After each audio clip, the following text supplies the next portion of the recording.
বন্ধুরা, আজকে আপনাদেরকে আমি কিছু বনসাই দেখাতে চলেছি, কিভাবে করবেন বনসাই। হ্যালো ভিয়ার্স, আমি আমিরুল, আপনারা দেখছেন সবুজ বন্ধু এমএইচডি। তা বনসাইটা দেখতে থাকুন বন্ধুরা, আমি কত সুন্দর তৈরি করেছি দেখুন। এটা আমার বট গাছের বনসাই। এটা 8 বছর বয়স পূর্ণ হলো, চলছে, তার মানে 26 আসলে 8 বছর হবে। তা দেখতে পাচ্ছেন আমি কত ঝুড়ি নামাতে পেরেছি। প্রচুর মেহনত করেছি বন্ধুরা এই গাছটার উপরে, প্রচুর।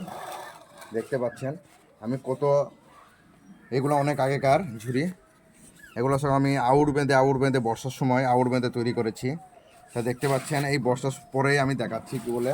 তা আপনাদেরকে দেখাচ্ছি বট গাছটা কী সুন্দর আমার বনসাই হয়েছে। একটা নয় বন্ধুরা, আমার কাছে অনেক বনসাই আছে, পাকুড়ের আছে, বটের আছে। দেখতে পাচ্ছেন আমি কী সুন্দর বনসাইটা করতে পেরেছি। যাদের বনসাই অলরেডি আছে তারা এখন গাছের কোনো ডাল কিছু কাটাকাটি করবেন না, কোনো শিকড় কাটাকাটি করবেন না বন্ধুরা।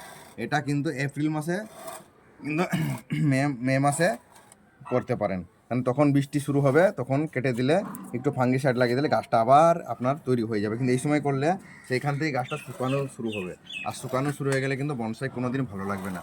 ওপরে দেখো একবার, দেখো কতটা হাইট, কত বড় পাতা দেখো।